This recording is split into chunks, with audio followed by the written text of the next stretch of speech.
Bueno, primero bienvenidos a todos.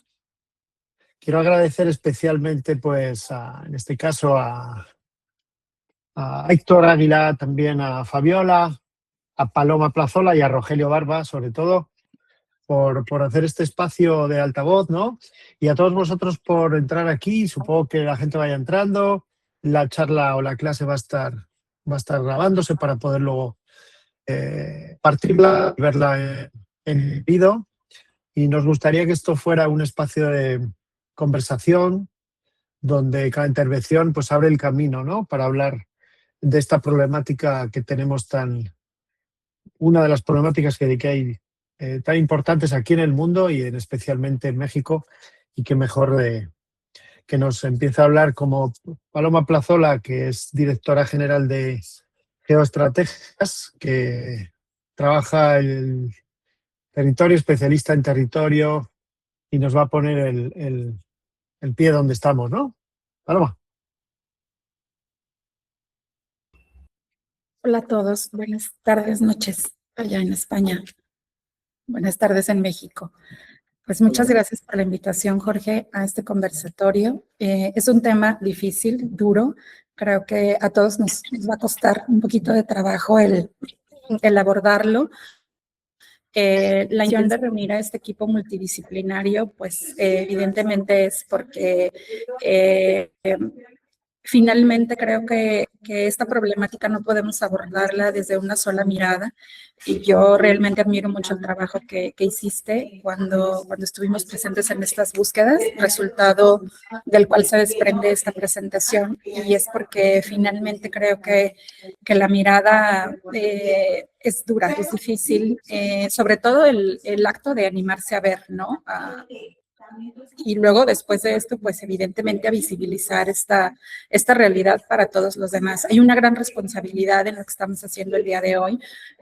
Asumimos una gran responsabilidad en aquel momento, hace un año, cuando elegimos involucrarnos en estos colectivos de búsqueda y acompañar pues la dimensión de este dolor y de esta crisis humanitaria que se vive en ciertos territorios.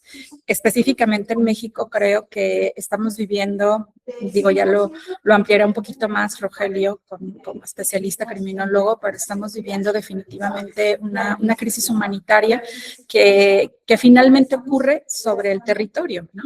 Es decir, o sea, es inconmensurable llegar a pensar que tenemos ciudades que están deshabitadas o que se están quedando deshabitadas, y que hay muchos espacios dentro de estas ciudades que se están convirtiendo pues en fosas clandestinas, en donde estos cuerpos que desaparecen pues finalmente van a terminar, ¿no? Yo creo que de verdad lo digo con todo respeto y con toda consideración, y con todo el respeto que merece su dolor, Héctor, Fabiola, pues yo creo que es muy importante que ustedes estén aquí porque finalmente pues son la experiencia viva de esto, ¿no? Y yo creo que todo lo que nosotros podamos acercar como especialistas, desde mi parte, por ejemplo, en territorio, es muy importante para entender que hay cifras que finalmente se explican al ver zonas dentro de las ciudades que finalmente tienen un vacío institucional, o representan sobre todas las cosas un vacío institucional, un vacío de gobernanza, y que finalmente este vacío es ocupado por esos cuerpos que son pues, obviamente las víctimas de estas situaciones. A mí me impresionó mucho en el momento en el que nosotros pisamos el territorio de la búsqueda en La Barranca, que estuvieron ustedes con nosotros, Héctor, Fabiola, formaron parte de esta búsqueda también. Y yo creo que la primer interrogante que yo me planteaba cuando estaba ahí es, estamos hablando no de un territorio periférico, estamos hablando de hecho de una centralidad dentro de una de las ciudades más importantes de México, que es la ciudad de Guadalajara.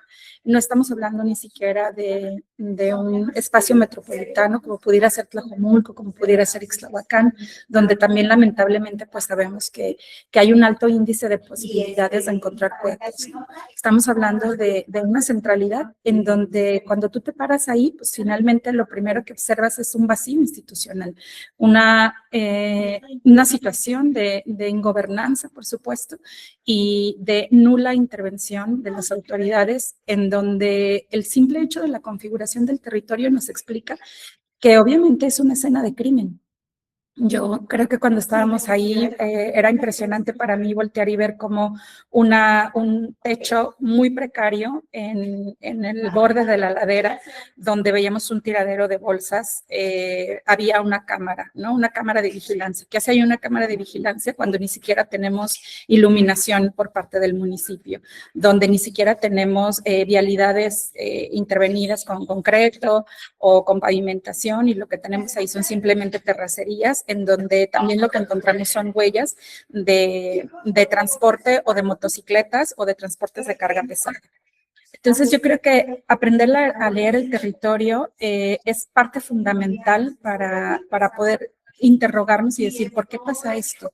La zona metropolitana de Guadalajara y sobre todo la centralidad de la ciudad de Guadalajara es un espacio abandonado desde hace muchos años, tanto por las personas, por los ciudadanos, como por las instituciones. Digo, ahora sé que los gobiernos actuales, precisamente a partir de esta dimensión nuevamente que le estamos dando al territorio y a la importancia de la configuración de las ciudades, estamos haciendo algunas intervenciones para poder rescatar las ciudades, ¿no? Rescatarlas, y obviamente también para que las ciudades, finalmente estamos viviendo una era antropocéntrica en donde ya no vivimos en cuevas, no vivimos en el campo. Definitivamente la tendencia es vivir en las ciudades, en los centros urbanos, pero estas ciudades están inhabitadas y además también inhabitables por muchos factores, ¿no? Entonces creo que cuando empezamos a cruzar estas métricas o estos parámetros, pues evidentemente surgen un montón de interrogantes que luego también estas ausencias que se marcan por las personas desaparecidas son respuesta de ellos, son respuesta de este conflicto, de esta tensión y de esta crisis que estamos viviendo. Entonces, pues bueno, partimos de ahí un poquito para ya dar pie a empezar a revisar el trabajo de Jorge, y pues bueno, aquí iremos haciendo algunas acotaciones y anotaciones importantes. Fenomenal. Muchas gracias, Paloma. Bueno, pues yo voy a hablar un poco del por qué, ¿no? Del cuándo surgió esta idea, cómo surge el proyecto, de qué expectativas tenía yo como persona y también como fotógrafo, ¿no? Como fotógrafo documental, y cómo poder entrar de una manera real y sobre todo honesta en este proyecto, ¿no? Que es un proyecto que, pese a que nos pese, es de largo recorrido, y que ojalá se solucione lo antes posible, pero creo que hay muchas cosas por hacer todavía, ¿no? Y desde cada uno, desde nuestro ámbito, pues podemos hacer cositas o pequeños migajas que podamos pues aportar, ¿no? Voy a estar comentando un poco esto y luego voy a poner de paso también un bloque de fotografías, ¿vale? Lo digo porque si me veis hacer así o hacer así, es que estoy con unas pantallas de un lado, del otro, ¿ok? Cuando pensamos obviamente en desaparición, pues normalmente pues estamos pensando en un momento de pérdida, ¿no? En el instante en que alguien deja de estar. Pero cuando llegamos allí, entiendo o entiendes que a veces se empieza mucho antes. En este tema que nos aborda, como bien decía Paloma, pues empieza en el territorio. Yo recuerdo que para este proyecto estaba trabajando en México con otras cosas, junto con Paloma, y sí que esta realidad pues ya se conocía, pero con pinzas, ¿no? Pero la conocía eso desde fuera, como conocemos pues varias cosas. Y en ese momento, hubo un momento en concreto, estando allí en Guadalajara, en el estado de Jalisco, que esa distancia desaparece en el momento de que hay una noticia que te dice, esto está pasando aquí ahora. ¿no? Esto está pasando, aunque lo supieras, pero es una noticia que te llega del día y te dice, esto está pasando aquí ahora.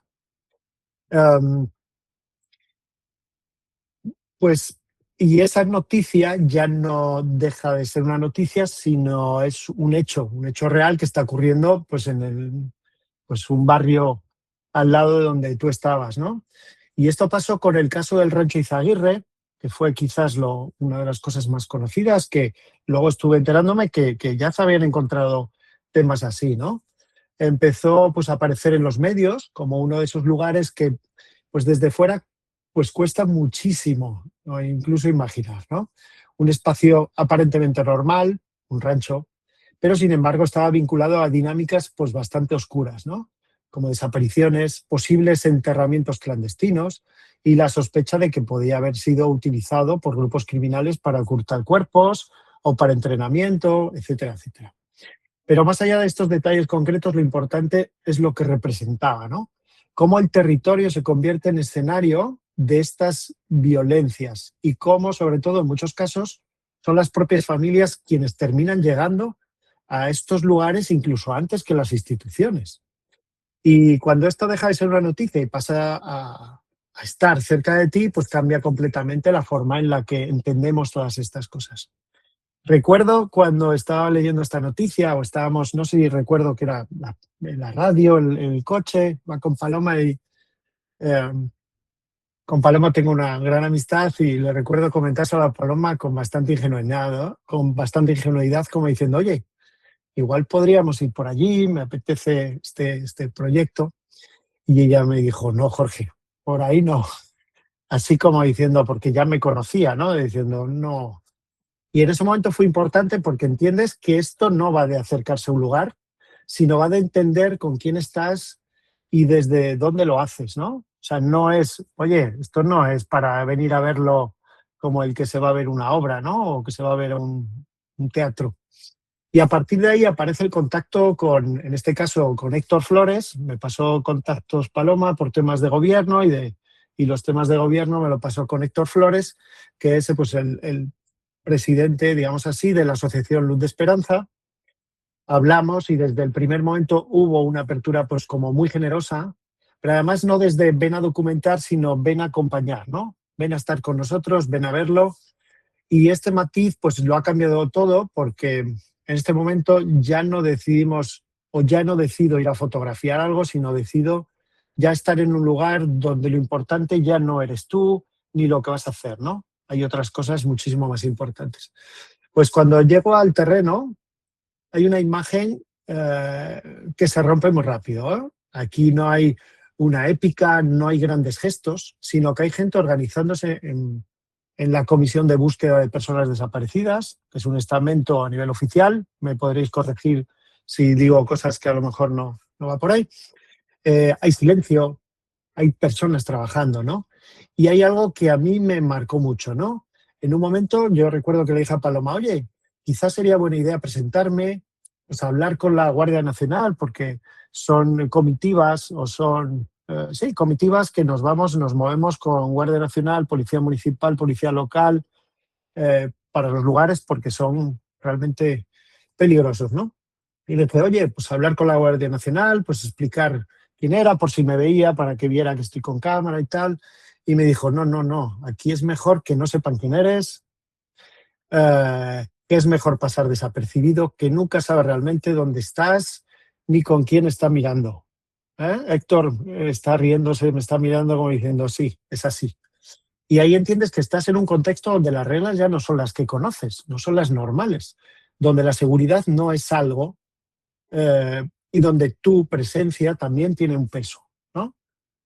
A partir de ahí, pues mi forma de trabajar ya pues no cambia, o sea, siempre intento hacer lo mismo, ¿no? Estar, escuchar mucho y entender dónde estoy.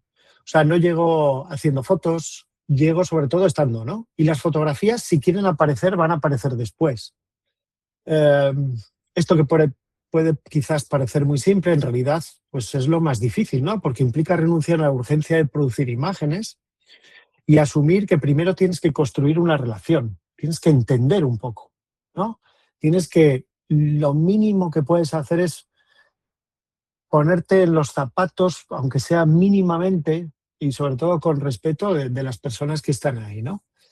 Obviamente desde la fotografía documental, al menos como yo entiendo la fotografía documental, hay algo que es fundamental, ¿no? Que nos debemos a un código deontológico que, aunque no esté escrito en ningún sitio, tiene que ver con el respeto, con la dignidad de las personas, con no invadir, con no apropiarse de lo que no es tuyo, y tiene que ver con no convertir el dolor en imagen sin preguntarte primero qué lugar ocupas tú ahí, ¿no? La primera pregunta que me hice fue muy sencilla. Primero, ¿tengo derecho a fotografiar esto? Y no es una pregunta retórica, es una pregunta que me acompañó durante todo el tiempo, porque en un contexto así la cámara no puede ser lo primero. O sea, lo primero es la relación, es la confianza y es el tiempo compartido. Hay momentos en los que no se habla, momentos de silencio absoluto. Todo el mundo escucha la tierra, porque en ese momento pues todos saben que podría aparecer alguien que lleva años desaparecido. Y ahí la cámara deja de ser una herramienta, ¿no? Pasa a ser un testigo. Y yo, en este caso tú también, pues dejas de ser el fotógrafo en el sentido habitual, sino que eres alguien que está ahí sosteniendo con los demás ese momento, ¿no? Una de las cosas que más me impactó fue cómo se busca. Esperas encontrar, pues no sé, una gran estructura, unos medios, una tecnología, y lo que realmente encuentras es pico, pala, mochilas llenas de papeles, de caras. O sea, yo recuerdo que lo que llevabas, aparte de herramientas de picos palas, llevabas un fajo de 100, 200 papeles, cada uno con una persona desaparecida. O sea, es impresionante, ¿no? O sea, llevas encima personas que no están y eso pesa, y pesa mucho, sobre todo físicamente. Eh, y también entiendes que cada uno de esos rostros es la historia que sigue abierta. Um, Con el tiempo entiendes algo que para mí pues, fue clave, ¿no? El territorio también habla. Hay lugares que parecen vacíos, un camino, un terreno, un espacio cualquiera, pero cuando sabes lo que ha ocurrido, pues ahí dejan de ser un paisaje y se convierte en algo parecido como a la memoria, ¿no? Para mí la fotografía documental no es capturar algo, ¿no? Es construir una relación con lo que tienes delante.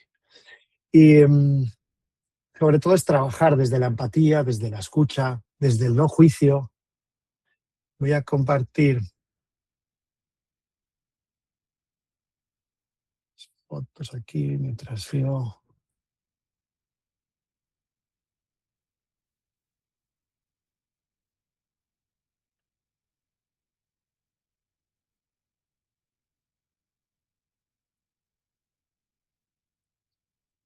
Vale, creo que está ahí. O sea, que la fotografía no puede volver a los desaparecidos, a los desaparecidos, pero obviamente eso es evidente. Pero sí puede hacer algo que en este contexto es importante, que puede impedir que sean olvidados, ¿no? Puede generar memoria también, puede abrir espacios de conciencia, porque hacer que algo que ocurre en un lugar concreto sea visto en otros lugares es, la verdad, impresionante y es lo poco que podemos hacer. Y quizás la pregunta no es solo qué estamos viendo cuando miramos esas imágenes, sino qué hacemos con ello, ¿no? Porque mirar no es un gesto neutro, mirar implica posicionarse, aunque sea mínimamente. Y en ese gesto, por pequeño que parezca, hay una forma de implicación, ¿no? Y en este proceso de intentar comprender mejor esta realidad, también recuerdo un desayuno en Guadalajara donde conocí a Rogelio Barba. Para mí fue importante porque venía con la necesidad de no quedarme solo con la experiencia vivida, sino también con el poder entender qué hay detrás de todo esto, ¿no? Desde una mirada como mucho más amplia. Hablamos, entre otras cosas, pues, de la cantidad de cuerpos que siguen sin ser poder identificados, pues quizás no por la falta de voluntad, sino por la falta de medios, de estructura, de capacidad para dar respuesta. O sea, que es algo que supera todo, ¿no?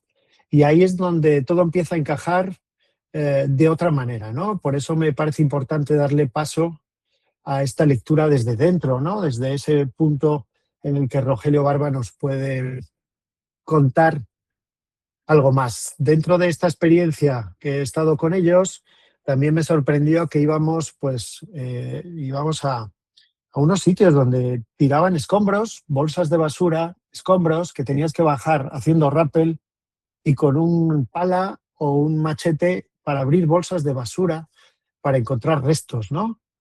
Y era impresionante porque recuerdo buscando esto, me decía Héctor, y luego le daremos la palabra, decía, es que hace un mes en el terraplén de enfrente habían encontrado, me lo invento, no sé si eran 90 cuerpos o una fosa con no sé cuántas bolsas de basura de personas desaparecidas, ¿no? Mira, recuerdo esta imagen cuando yo estuve abriendo esta bolsa de basura, que empezamos a encontrar huesos un poco más grandes y te viniste tú, Héctor, aquí a abrirla como con una especie de entre ansiedad y esperanza, ¿no? Hasta que encontramos que era al final de un perro. Y ahí fue, por una parte, alivio y por otra, pues hubo momentos muy, muy, muy emotivos donde, pues he de decirlo, ¿no? Héctor y yo pues nos abrazamos un montón de veces, se nos caen las lágrimas porque hay momentos que sueltas, tienes que soltar y tienes necesidad de, por una parte, encontrar, por otra supongo que es el ojalá no sea mi hijo, porque no quiero verlo aquí, ¿no? Quiero encontrarle en otras situaciones porque también desapareció, no haciendo cosas raras, que la gente, nos lo dirán ellos, desaparecen porque un día van a una entrevista de trabajo o porque un amigo le llama, oye, voy a tu casa, y ahí desaparecen todas las pistas, ¿no? Y bueno, quiero pasar el pie a Rogelio, que es criminólogo, forense y profesor de la Universidad de UDG, para que nos cuente un poco ese punto de vista, ¿no? ¿Qué tal? ¿Cómo estamos? Muy buenas tardes a todos. Muchísimas gracias por la invitación. Quiero reconocer este trabajo que principalmente tiene la naturaleza de exponer un problema con la finalidad de que este problema sea analizado desde el punto de vista interdisciplinario con personas que pues, se dedican principalmente a la búsqueda. Estamos hablando de Fabiola y del señor Águila. Y sobre todo, pues encontrar una solución y opiniones más cercanas que expongan un poco la realidad. Y este tema de la desaparición tiene, yo creo que, pues, tiene que ver con algo paralelo que pasó en la vida democrática de nuestro país, que fue el cambio de gobierno, cuando entra el partido de Morena, en el 2019, empieza el crecimiento desmedido de la desaparición. Obviamente había antecedentes de las políticas públicas de los expresidentes Calderón, Peña Nieto, que incrementaron el número de homicidios, ¿sí? Incrementa el número de homicidios, pero el tema de los desaparecidos, pues, se aumenta cualitativamente.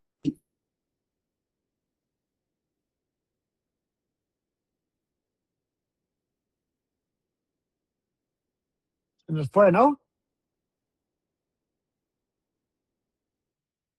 Algo pasó, se quedó sin internet.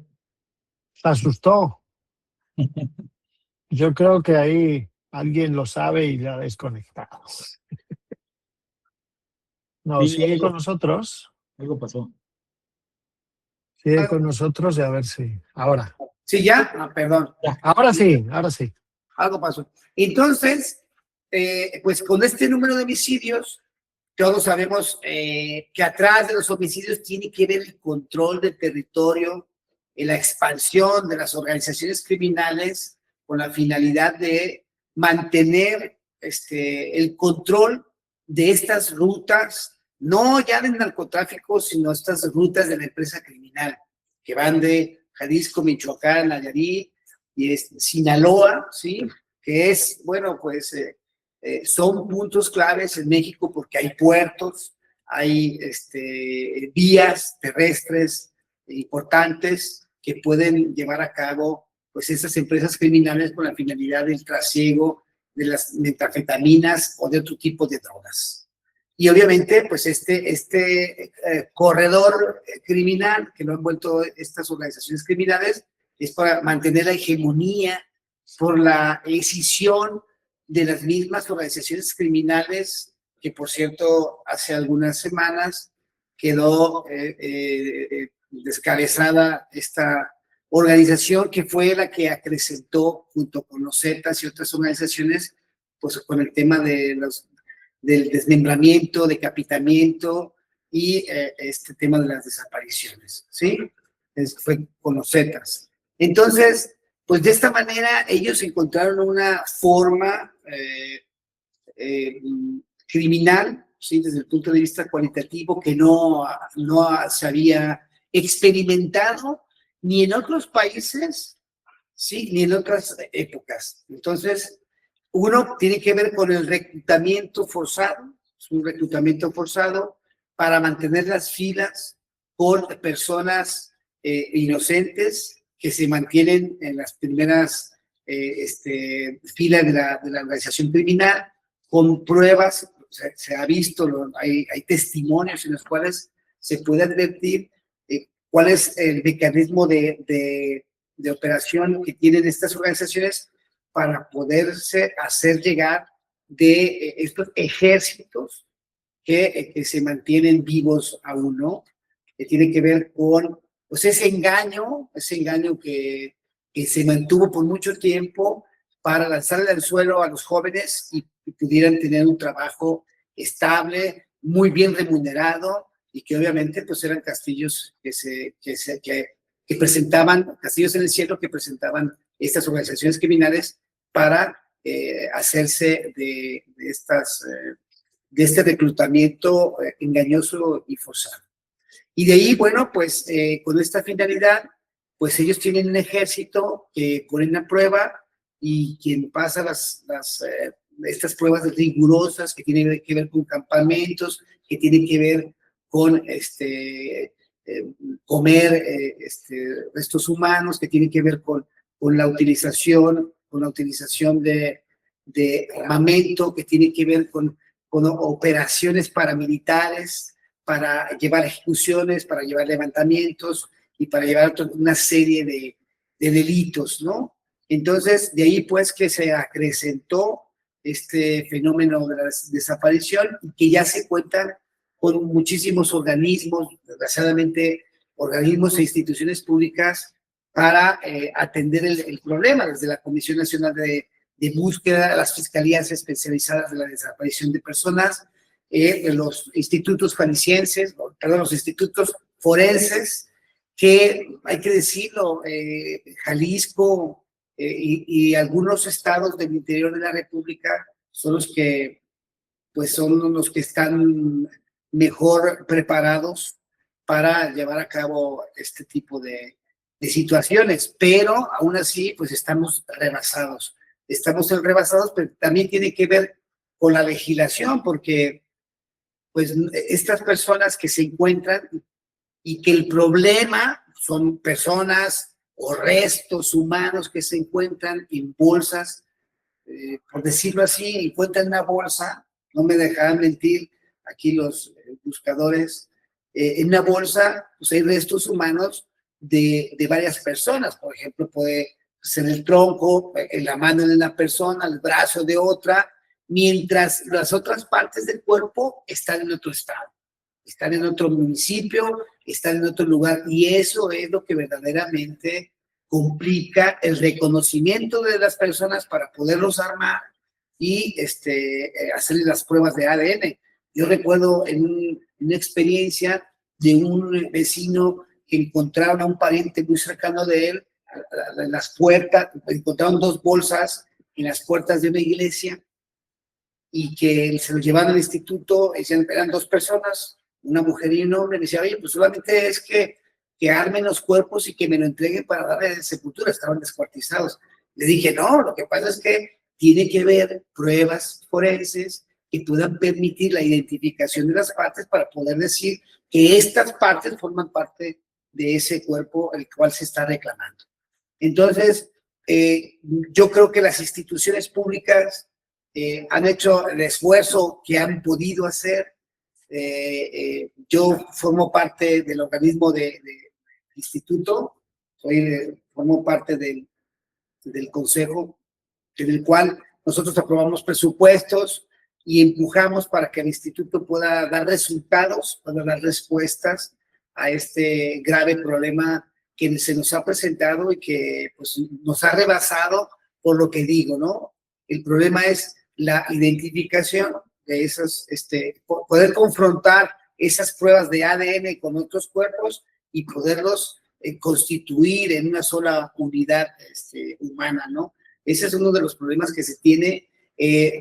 Sabemos que hay una indolencia también por parte del gobierno, pero eso, pues, indolencia que también se traduce en poco apoyo, por ejemplo, al Instituto Jalisciense de Ciencias Forenses. Pero en estos últimos meses se ha fortalecido, pues, la preocupación de profesionalizar a los peritos, de comprar las herramientas para la identificación, el laboratorio que tiene que estar certificado, estos laboratorios, y es el presupuesto que se ejerce para tenerlos certificados y puedan ser efectivos, eficaces para dar respuesta a este grave problema.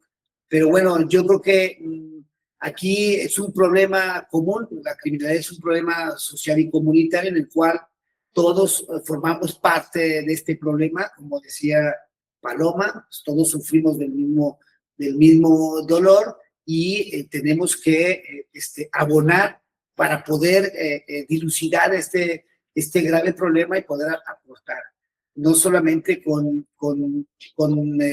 datos que no favorecen, porque luego la administración pasada presentaba los datos de los homicidios dolosos y no presentaba los de los desaparecidos. Entonces ahí había un juego de números que le beneficiaban al gobierno anterior. Es decir, si la ONU establece que son 10 homicidios por cada 100,000 habitantes, pues aquí jugaban con esas cifras porque no contaban con las cifras de los desaparecidos.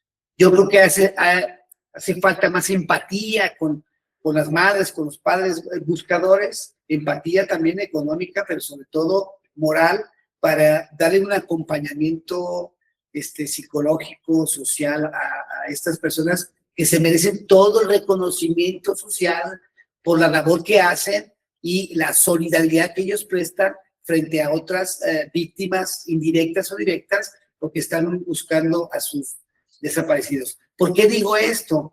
¿Me puede interrumpir? ¿Por qué digo esto? Porque las fichas de búsqueda, ¿sí? Que ellos presentaban, ahí lo tiene nuestro amigo, que ellos colocaban en algunas partes de la ciudad, el gobierno iba y las pintaba o las retiraba, cuando tenían que buscar algún mecanismo para poder respetar ese dolor y expandir, pues, esa búsqueda de la mejor manera. Entonces, yo creo que ese es uno de los problemas, que ha revictimizado, ¿sí?, a estas personas por el tema de la insolidaridad que se ha prestado por parte del gobierno y que pues, se debería de tomar en cuenta para ponerse, como decía Paloma, como lo decías tú, estimado, ponerse en los zapatos de estas personas para acompañarlos en el dolor, porque cada vez se cierran más los círculos de las personas que van desapareciendo. No, pues desapareció, pues sí, pero es el vecino que vive en aquella colonia de Zapopan. Pero cada vez esos círculos se van acercando y es cuando uno experimenta verdaderamente el dolor de estas personas que están aquí hoy con nosotros. Por lo pronto aquí lo dejo para dar paso a la opinión de las otras personas, estimados. No. Muchas gracias.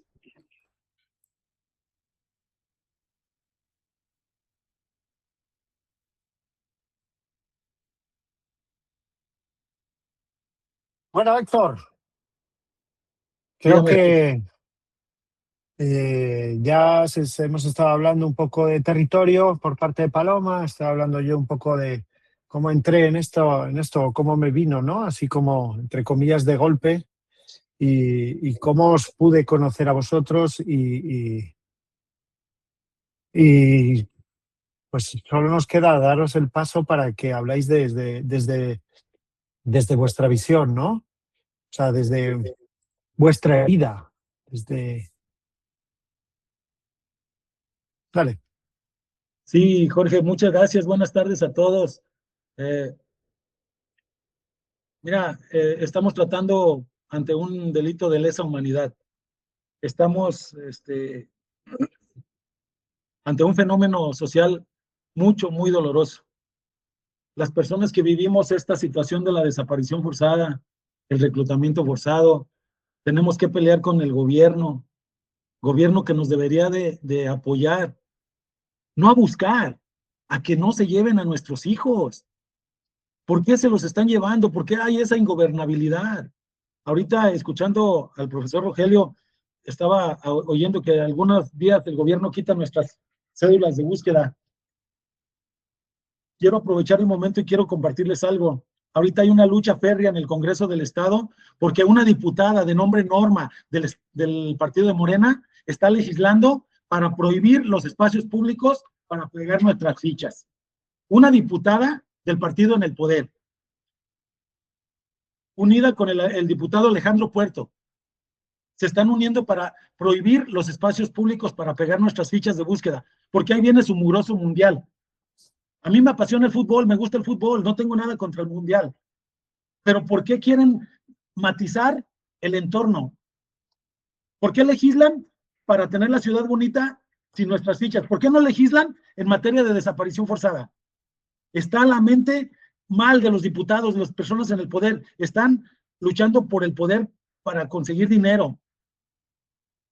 Yo los invito a que vayan a las búsquedas, así como tú, Jorge, Paloma, y los que han tenido oportunidad de trabajar con cuerpos cercenados como Rogelio, para que vean el dolor de las madres y padres buscadores. A mi hijo se lo llevaron sin deberla ni temerla, no porque haya hecho algo malo, si merezca. Claro que no. En ningún lugar de la Constitución mexicana, menos en la Biblia, dice, fulano andaba mal, llévenselo, despedácenlo y entiérrenlo en un cerro. Es muy doloroso. Ahorita me llegó el sentimiento, ahorita que compartías esa vivencia que tuvimos tú y yo en la barranca de Huentitán. Desafortunadamente, andamos en búsqueda y hallamos un olor y se nos viene un cúmulo de emociones de sí quiero encontrar, pero no quiero que sea mi hijo, pero si encuentro, mira, es bien doloroso encontrar restos humanos. Tenía razón Rogelio ahorita lo que estaba diciendo, hace escasamente un mes en una búsqueda encontramos 7 bolsas en una prospección, aunados a la Comisión Nacional de Búsqueda. En cada bolsa había alrededor de 2 cuerpos o 3 en pedazos, ya osamenta. Por Dios santo, ¿qué está haciendo la humanidad? ¿Qué está haciendo la sociedad? Como para no decir, miren, aquí mataron a una persona, no se la lleven, ya no la despedacen. ¿Qué puede deber el hombre que con la vida no pague? ¿Por qué nos hacen eso? Yo tengo 2 años con 7 meses que no sé nada de mi hijo Héctor Adrián Aguilar Corona. 2 años con 7 meses. Un muchacho apasionado por su carrera, apasionado por la vida, honesto, no porque sea mi hijo, ya las puedo estar dadas, y si fuera mi hijo y se hubiera equivocado, sin ningún temor lo aceptaría. Me costó mucho trabajo que los 3 de mis hijos fueran titulados universitarios. Nos tuvimos que quitar el pan de la boca para darles para el transporte, para que fueran alguien en la vida, para servir a la humanidad. Una humanidad que ahorita nos está haciendo llorar. Una humanidad que ahorita nos tiene partido el corazón en 1000 pedazos. Créanme lo que yo agradezco estos momentos, Jorge, así como todos los que empatizan, los que dejan su instrumento más importante, como es su cámara fotográfica, la tienen que dejar de lado y empatizar con el dolor de los familiares, meterse a fondo al proceso. No es nada fácil, es muy doloroso, es psicológicamente muy desgastante y no se le desea a nadie. Por el contrario, andamos en los colectivos de búsqueda, no nada más por el mío, ahora lo entiendo, andamos buscando también a los hijos de más compañeras y compañeros. Es terrible ver a una madre a los ojos y percibir su tristeza profunda en su mirada, su impotencia, porque le acaban de soltar a la persona que laceró a su familia, a la persona que se llevó a su hijo, a su hermano, a su esposo. Una impotencia porque está corrompida, está coludida la justicia. ¿Por qué no hacen justicia? Si ya se lo llevó, pues entonces ahora que las pague. En mi caso hay una persona detenida por la desaparición de mi hijo. 2 años con 5 meses tiene esta persona detenida. No lo pueden hacer hablar porque los derechos humanos lo protegen. Está bien que tenga derechos humanos. Yo les pregunto a la sociedad y al mundo, ¿dónde están los derechos humanos para mí y mi familia? ¿Dónde están los derechos humanos en su momento para mi hijo que no sé dónde esté? No sé si esté todavía en este pleno terrenal o no. ¿Dónde están los derechos humanos? ¿Por qué tanta inequidad?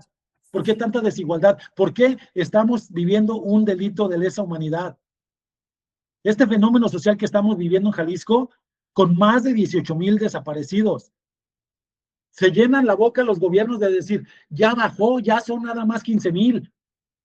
Ya es otro, o sea, no es posible que estemos jugando competencias a ver qué estado de la República tiene más desaparecidos, a ver quién tiene el primer lugar. Y yo quisiera saber, así como decía ahorita Rogelio, está compartiendo proceso en el Instituto Jalisciense de Ciencias Forenses. Yo tuve la oportunidad en diciembre de estar en el Congreso del Estado con la Comisión de Hacienda, repartiendo los recursos para C4, C5, el mismo instituto, Comisión de Víctimas, Comisión de Búsqueda. Y presume el instituto, perdón, con sus recursos que compraron 20 camionetas. Yo quisiera saber resultados, porque hay más de 6,000, ¿cómo se llama? Segmentos sin identificar. ¿Por qué no tienen una meta de 20 cuerpos al día, identificar y entregarlos a sus familias? Yo no tengo noticias de nada de eso, yo no sé nada. A lo que sí sé, metiéndonos con el colectivo, que hay más de 6,000 segmentos de humanos allí que no están identificados. Vas al instituto y, como decía bien Rogelio ahorita, te revictimizan, todo burocratizado, que por protocolo, y un montón de palabras que yo ni conocía y ahora las tienes que enfrentar y luchar con ellas. Yo alzo mucho la voz cada que tengo oportunidad porque no merezco lo que estoy viviendo. Así como creo que más de 18,000 familias en Jalisco no merecen este sufrimiento que tenemos viviendo en carne propia. Yo les estoy hablando ahorita desde mi corazón. Perdón si me salgo un poco de contexto, pero la verdad es que yo lo que quiero es que regresen a mi hijo, que los demuestro una y otra mil veces cada que tengan, a ver si ustedes lo han visto, a ver si alguien sabe dónde está. Ahorita tenemos en pro unas búsquedas acá en el municipio de Tlajomulco. Decías bien, Jorge, son municipios muy peligrosos, por eso me daba un poco de risa, de impotencia, porque desafortunadamente te tienes que cuidar de los que te tienen que cuidar. Fíjate nada más qué paradoja. O sea, te tienes que cuidar de la policía porque está coludida, porque están, ¿cómo se llama? Sobornados. O sea, no es posible lo que estamos viviendo. No es posible que haya tantísimos desaparecidos. Yo, después de 2 años, 7 meses, me duele más que el primer día. Ahorita aquí en tu pobre casa vas y ves el closet, ves sus trajes, ves su ropa, sus camisas de mi Héctor Adrián, que ahorita no lo tengo, y es un dolor que no se puede narrar. ¿Te acuerdas de mi hijo? Su presencia, su aroma, sus palabras, y es un llorar, es un sufrir. No podemos vivir así, ya que alguien tenga piedad, que tenga clemencia de las familias buscadoras. No hacemos gracia con ir a buscar en campo, con ir a buscar en las noches. Es nuestra necesidad, es nuestro dolor lo que nos hace ir a andar en búsqueda. Pero no podemos encontrar nada hasta la fecha, al menos de mi hijo. Por el contrario, ahorita te lo podrá explicar mi compañera Fabiola. Desafortunadamente tienes que luchar con las instituciones, que lo poquito que llevas en las investigaciones con las instituciones que tú les llevas, mira, por aquí, fulano, sultano, mangano, esto, y ya por fin logran apresar a una persona y el juez las deja ir cuando están todos los medios, todos los datos de prueba. ¿Por qué hay tanta irregularidad en las instituciones? Y estoy hablando en todas, en todas. Yo tuve la oportunidad de ir al Instituto Jalisciense de Ciencias Forenses y me querían meter a la cárcel, porque el vigilante estaba chacoteando con una secretaria y les dije, ¿me van a atender o no? Sí les alcé la voz, sinceramente, y se enojaron. Yo iba a que me dieran el resultado de una confronta. Mencionabas el rancho Izaguirre. ¿Qué pasó con las pruebas? ¿Las escondieron?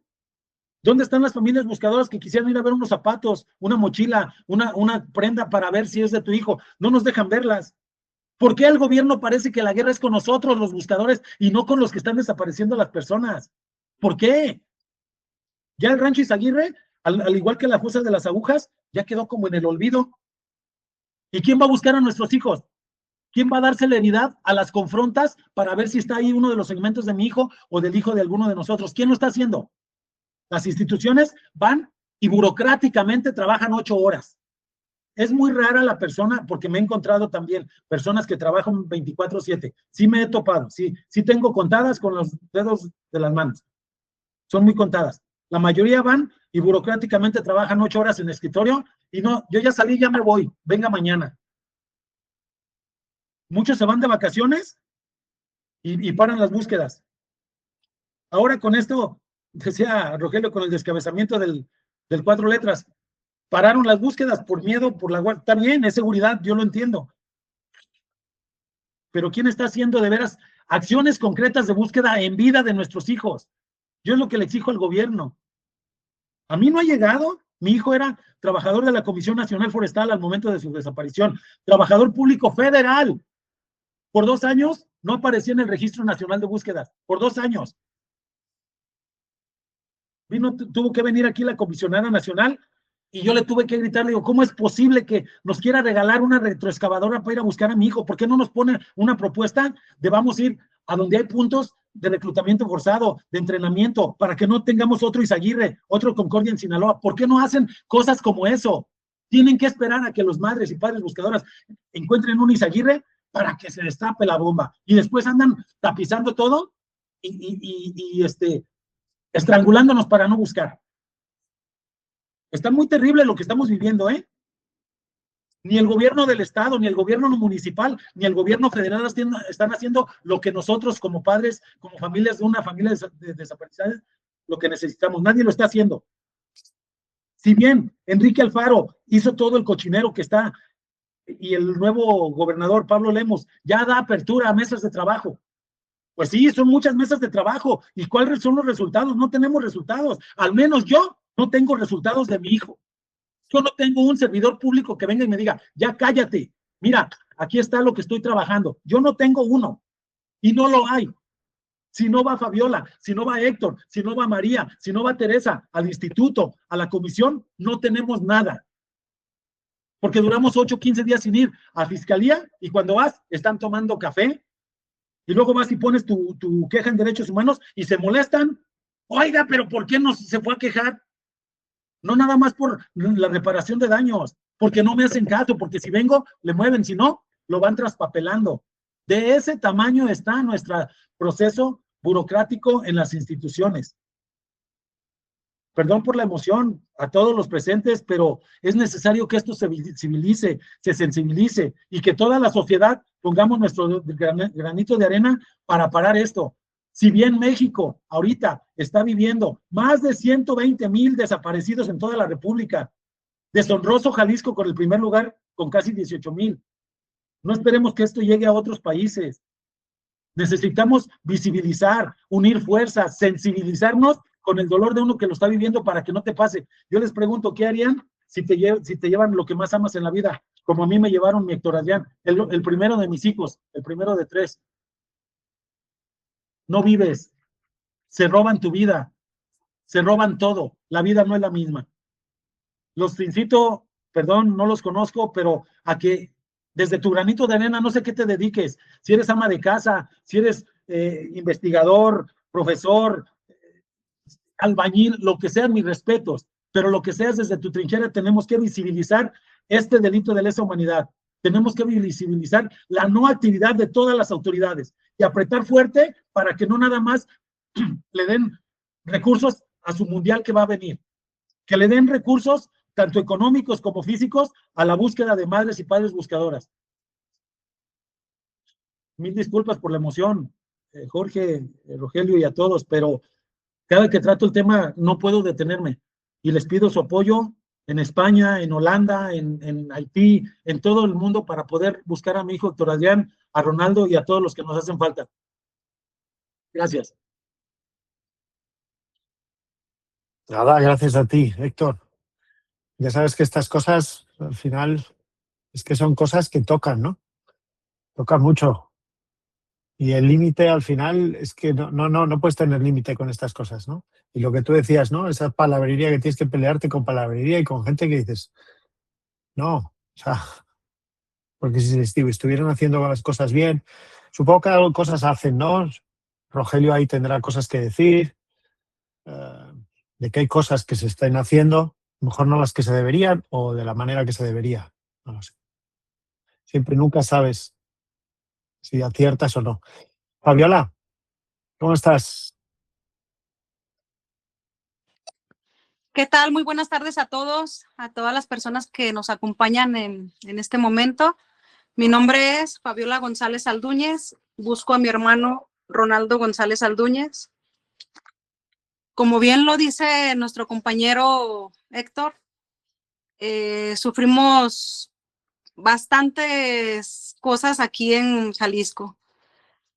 Desde nuestros ministerios públicos en fiscalía, que no hacen su trabajo como debe de ser, que cada año, yo por lo menos, ya mi hermano va a cumplir casi 4 años de desaparecido y por cada año me cambian mi ministerio público. Ya van 4 ministerios públicos que yo me hacen el cambio. Ninguno, bueno, hubo uno en excepción que me trabajó como tenía que hacer, pero me trabajó porque le tuve que meter en derechos humanos queja y en visitaduría. Solamente así trabajó. Las autoridades no nos dan apoyo, no nos dan ayuda. Yo desde que empezó el proceso de mi hermano, la denuncia, yo pedí sábana de llamadas. Uno se va enterando conforme uno va avanzando y vas conociendo tú lo que tienes que hacer, lo que tienes que preguntar, muchas cosas. Desde el principio yo pedí mi sábana de llamadas de personas que yo tenía, pues vaya, presuntos responsables. Y hubo una en especial que me tardó 2 años, que fue la de el imputado que yo tenía. Digo tenía porque lo acaban de liberar.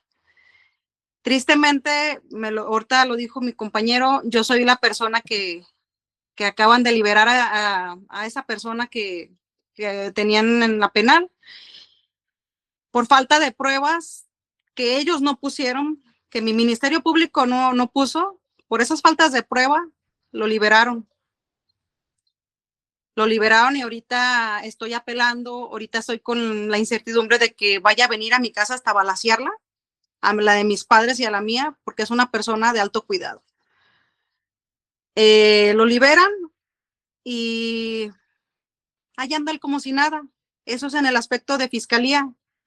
En el aspecto de CEMEFO, voy para casi 2 años que se tomó una prueba con ¿cómo le llaman? El luminol, a una finca donde yo señalé que dio positivo y hasta la fecha no me han dado respuestas si es sangre de mi hermano o si es, vaya, algo que sea de mi hermano.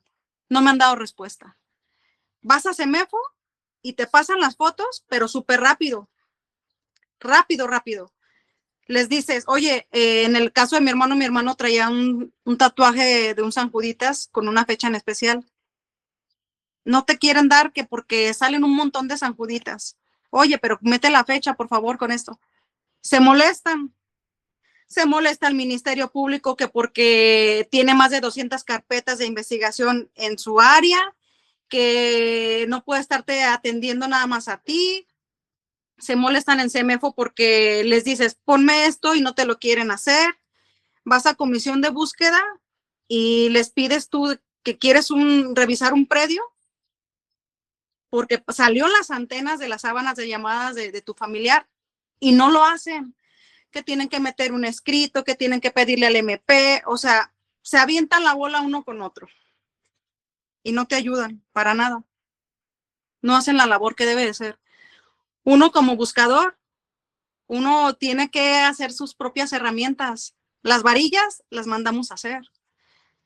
Las palas, los picos, uno los compra para vida de poder trabajar en la búsqueda de nuestro desaparecido.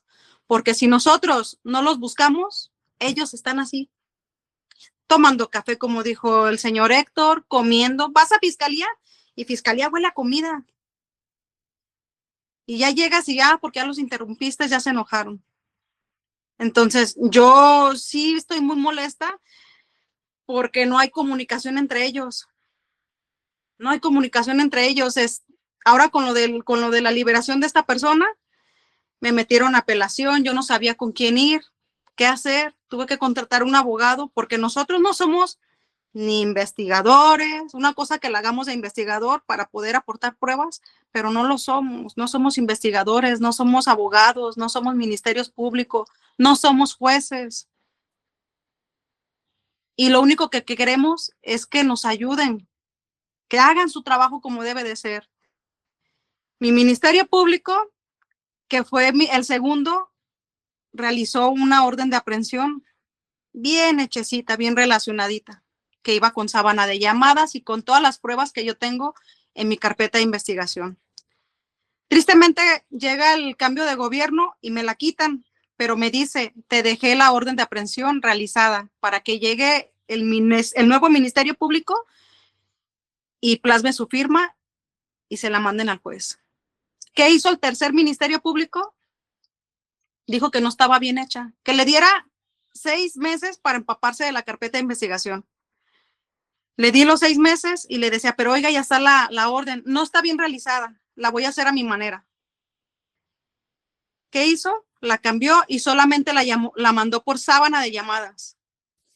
Después de que ella la realizó, el licenciado Becerra, el director de ahí de Fiscalía, le dio luz verde a esa orden de aprehensión, que iba muy endeble. El mismo juez, cuando tuve la primera audiencia, me dijo, viene muy endeble esta detención. Vamos a hacer todo lo posible. Apeló y salió.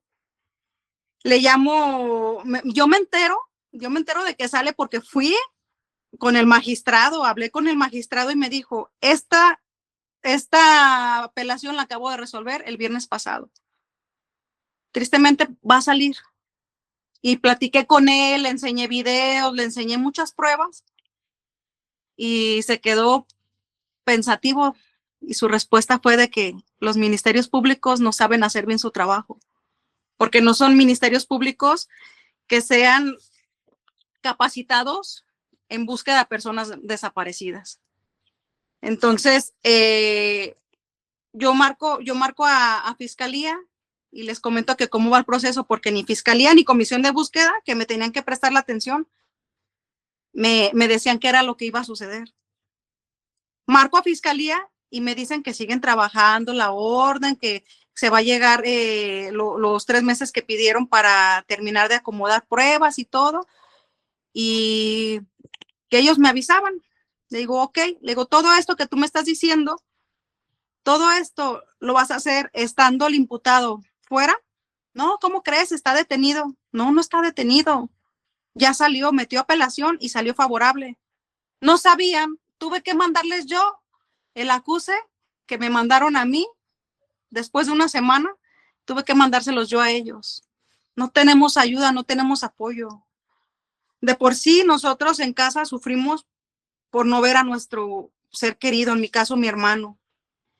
Yo voy con mis papás y es puro llorar, porque yo llegaba y hablaba con mi hermano, hermano, ¿cómo estás? Esto. Voy a las búsquedas y voy con un temor, con un de que, bueno, sí lo quiero encontrar, pero no lo quiero encontrar así. Pero tengo que salir a buscar. Tengo que salir a buscar tanto en vida como en campo. Y ya lo que Dios quiera, pero es triste la situación que estamos viviendo aquí en Jalisco. Y vaya, ya se está regando en otros países, porque se ha escuchado.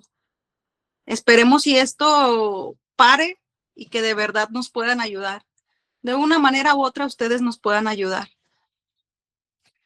Sí, yo creo que hay mucho por hacer, ¿no? Por medio de instituciones, sobre todo, y luego también quería preguntar así en el aire a vosotros, a Héctor, a Fabiola, si cuando hay gente que le molesta, obviamente yo creo que ya habéis comentado algo, hay gente que le molesta que salgáis a hacer búsquedas, ¿no? De hecho, le molesta, y de hecho yo creo que ha habido casos en los que hay gente que le han ido a su casa y le han balanceado, ¿no? Incluso creo que tuvimos la oportunidad de estar ahí en una búsqueda con una mujer que luego unas semanas después le fueron a buscar a casa y acabaron con su vida, ¿no?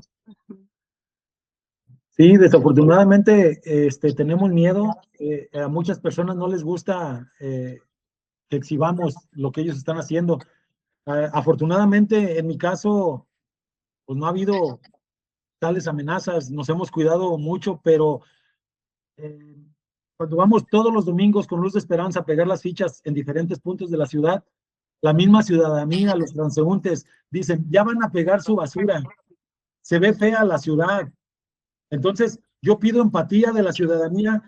No es basura, no es un papel. Para nosotros es una esperanza de que alguien vea a nuestro hijo y nos digan, anda por tal lado, vaya, búscalo allá. O lo vean, muchas de las veces andan, no sé, les lastiman su cabecita y andan de indigentes. Entonces, hemos encontrado, a ti te tocó, Jorge, encontrar a uno en Veracruz la vez. Fue muy emotivo regresar a Veracruz, a esta personita que tenía, creo que 1 año, 4 meses sin verlo, la mamá ya lo daba por perdido. Hace escasamente un mes y medio, ahí en San Juan de Dios, encontramos a otro vivo. Lo contactamos con su madre. No quiso regresar y la madre no lo quiere, desafortunadamente.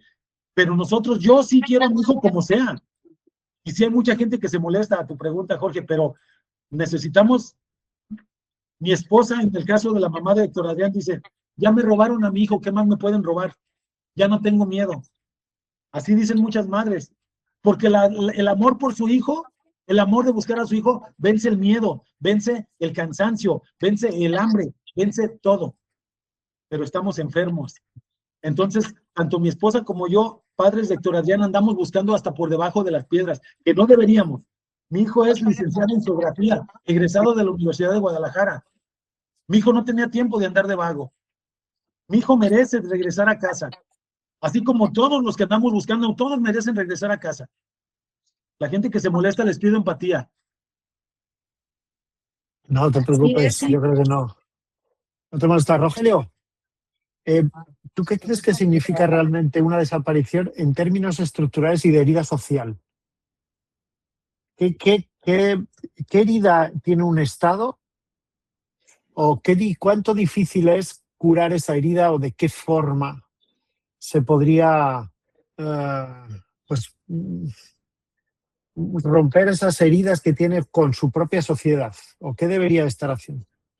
Bueno, pues es una pregunta muy compleja y muy difícil de poder responder, pero como dice el señor Águila y Fabiola, Paloma, sobre todo todos, tiene que haber empatía. Empatía, eso de que se vea fea la ciudad y que la glorieta de las y los desaparecidos haya sido bautizada de esa manera, es precisamente para poner en evidencia este grave problema social que tenemos y que enfrentamos, y que, como digo, es un problema social y comunitario y se tiene que resolver de manera integral. Entonces, yo creo que se tiene que revisar bien la legislación, se tiene que revisar la legislación para ver el tema, sobre todo, de esa muerte suspendida, así se puede denominar, la muerte suspendida de estas personas desaparecidas que no se han encontrado y que tiene que ver con derechos, es decir, derecho a recibir indemnización, derecho a recibir, por ejemplo, las becas que otorga el gobierno, o aplazar el tema de los pagos al IMSS si es una persona mayor y que estaba pagando su patrimonio. Yo creo que eso se tiene que revisar muy bien, y sobre todo ver que no se revictimice, porque también la Ley General de Víctimas establece la no revictimización, pero sin embargo, pues como ellos dicen, hay testimonios de parte del gobierno en el cual tienen que trabajar. Mira, aquí en México está las encuestas del ENVIPE, Encuesta Nacional de Victimización y Percepción del Delito, y ahí está muy claramente, son encuestas válidas del gobierno que establece, son parámetros sobre inseguridad, y ahí vienen algunas, una clasificación de dónde está mal el gobierno, y yo creo que es por ahí por donde deben de atacar, es decir, la confianza. Hay una desconfianza total al Ministerio Público, a los policías de primer contacto, a policías de tránsito y jueces, y los que están más valorados son la Sedena y la Marina. Entonces, yo creo que esas encuestas que tiene el gobierno y que la ciudadanía es la que participa, podría trabajar para revertir este problema, esta herida profunda que se tiene de manera imparcial frente a los ciudadanos que presentan este grave problema.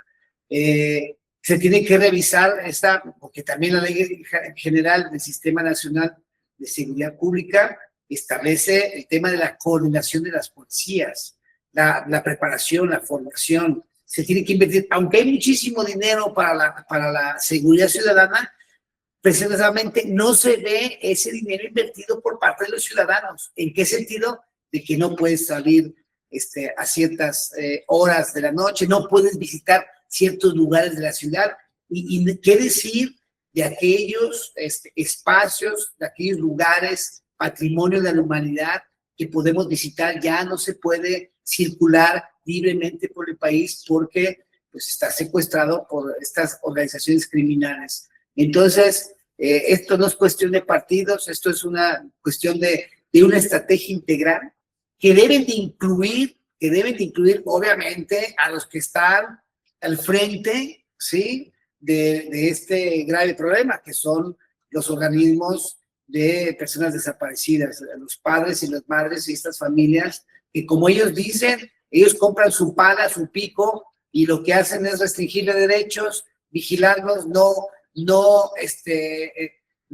restituir pues los bienes jurídicos violentados, y obviamente pues eso se tiene que empezar por eso, por la empatía. Mira, había un fiscal de derechos humanos que ahora es rector acá del Centro Universitario del Sur, Dante Aro, una persona que fue fiscal, y que estaba una señora allí, cuando él llegó, cuando lo nombraron ahí, siempre estaba una señora esperando en la banca y todo el día estaba allí, y luego decía, bueno, ¿qué pasa con esa señora? Háganla pasar.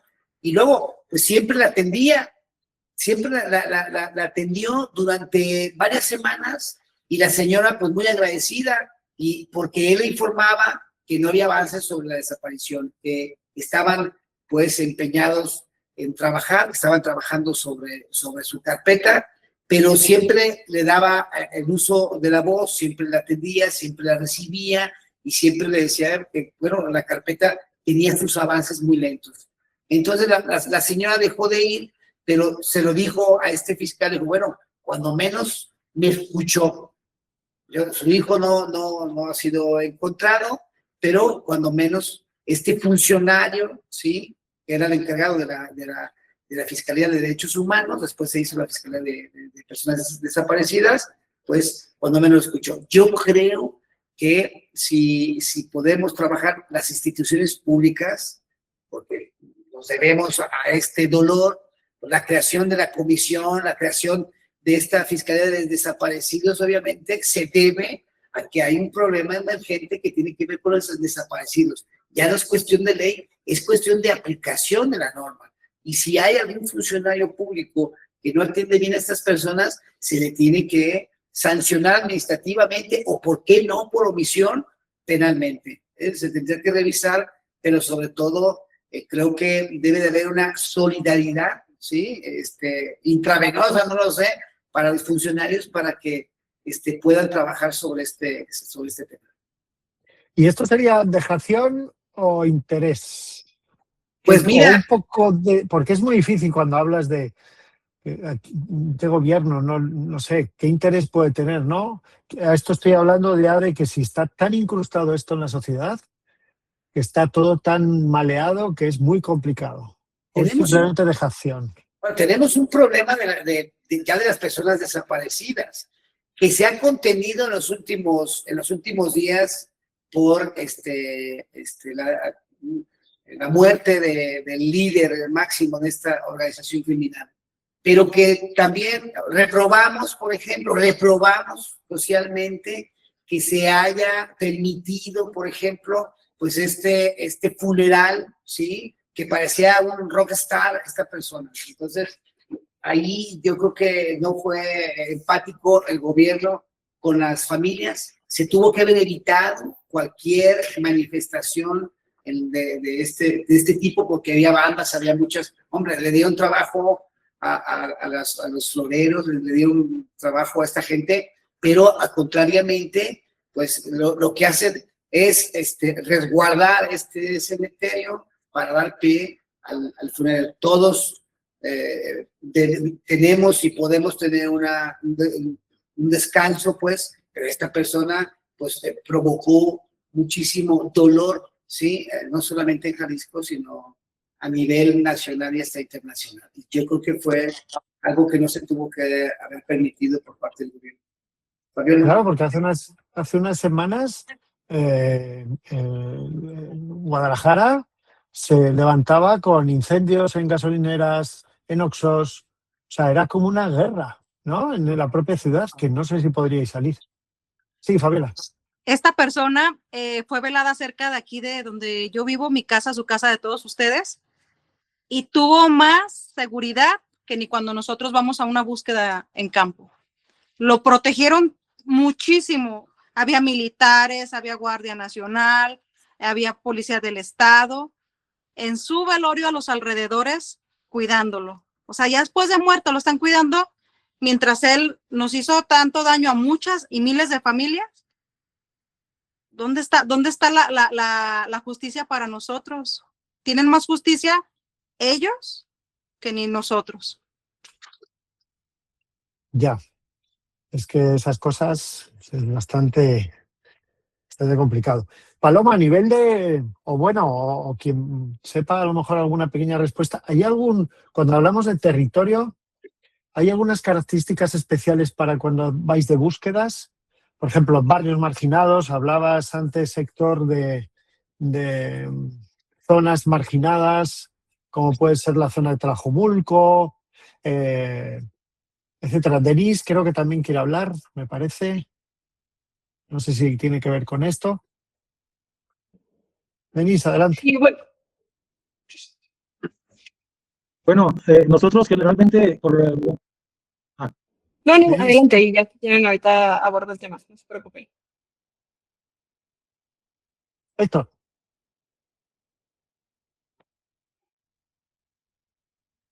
nada más quería a tu pregunta, generalmente nosotros dirigimos las búsquedas por medidas anónimas en vía del licenciado Héctor, que es el líder del colectivo. Él solicita la seguridad y la pone en comisión estatal de búsqueda, y es como nosotros la hacemos, con puntos que anónimamente nos hacen llegar. Sí hay puntos rojos, como es Tlajumulco, como es por acá, este lado de la Mesa Colorada, acá por lado, pero por nuestra propia cuenta, al menos Luz de Esperanza, no vamos. Siempre vamos con seguridad y con un punto ya a buscar. Es lo que quería aportar. Sí, de hecho, cuando fuimos a la barranca, recuerdo estar hablando con vecinos de ahí que nos contaban, mirad ahí, que nosotros vemos estas cosas, mirad ahí porque llegan camionetas, sueltan bolsas, excavad ahí. O sea, que son los propios vecinos muchas veces los que nos dicen, ¿no? Os dicen dónde podéis encontrar un punto ahí. Denise. Hola, ¿cómo están todos? Yo quería hacer una breve participación. Me invitó Paloma a hablar con ustedes. Yo soy periodista y soy de Ciudad Juárez, de Chihuahua, que como Jalisco también es una zona roja en feminicidios y desapariciones, secuestros. Y también quería dar mi perspectiva como periodista, pero sobre todo como mujer, que es una vivencia directa todo el tiempo, a todas horas, con la violencia. Yo actualmente vivo en Ciudad de México, tengo casi 5 años viviendo en la ciudad, y cuando cuento mi experiencia del por qué me vine a México, al principio yo lo justificaba un poco por trabajo, para conseguir mejores oportunidades, para estar en empresas que estaban aquí en Ciudad de México, pero cuando pasaron los años, la verdad es que todo fue desde el miedo. O sea, fue una decisión en donde para mí ya era insostenible vivir en una ciudad así. Y creo que gran parte del problema, ahora que lo veo desde fuera y cuando regreso a Juárez, es que hay un abandono del territorio muy grave. O sea, si nos ponemos a pensar en los primeros casos de feminicidios a finales de los 90 y principios de los 2000, pues inicia por el abandono del territorio y por una muy mala planeación de la ciudad, ¿no? Tanto en transporte, en de viviendas, servicios, porque los primeros casos de feminicidios fueron de las mujeres trabajadoras de maquila que vivían en las periferias y tenían que viajar en transporte público a las 4 o 5 de la mañana y sus cuerpos eran abandonados en territorios desiertos prácticamente, ¿no? Y pues está el caso que hizo famoso por malas razones a Ciudad Juárez, que es de los campos algodoneros, donde encontraron muchos cuerpos de mujeres asesinadas. Entonces, pues en Juárez se vive un miedo colectivo a la violencia, similar al que sucede en Jalisco. Y como periodista y como mujer, pues entran muchos conflictos éticos y morales al momento de cubrir este tipo de situaciones. Yo he estado más cerca, soy fotoperiodista también, pero cuando estuve trabajando en Ciudad Juárez estaba como editora en un medio de comunicación y era muy difícil para mí, por ejemplo, que nos llegaran 10 pesquisas de búsqueda al día y que la mayoría fueran de mujeres y, y que la línea editorial del medio de comunicación en el que yo trabajaba pues no podía cubrir tantas noticias sobre los temas, ¿no? Porque al final de cuentas también como periódico no podemos jugar como una organización no gubernamental, o sea, hacemos lo que podemos, pero para mí era un conflicto constante porque llegaba mi jefa editora y me decía, bueno, de estas 10 pesquisas, elige 5 y publica estas 5. Y yo decía, bueno, ¿y qué pasa con el resto de las personas que quedan fuera, ¿no? O sea, ¿qué pasa con las otras 5 personas que no van a ser publicadas y que no van a ser difundidas? Porque 5 merecen más visibilidad que otras. Y entraba este conflicto ya personal también, porque yo vivía en esa ciudad y porque cada vez que me llegaban esos boletines de fiscalía, yo tenía miedo de que encontrara una cara conocida, que en Ciudad Juárez dejas de ser una estadística y te vuelves una posibilidad. O sea, que, bueno, si no soy yo, puede ser mi mamá, puede ser mi hermana, puede ser una amiga. Entonces era muy complicado jugar como con estos sentimientos eh, de que sí, soy periodista y tengo un deber, pero también soy mujer y también vivo en esta ciudad.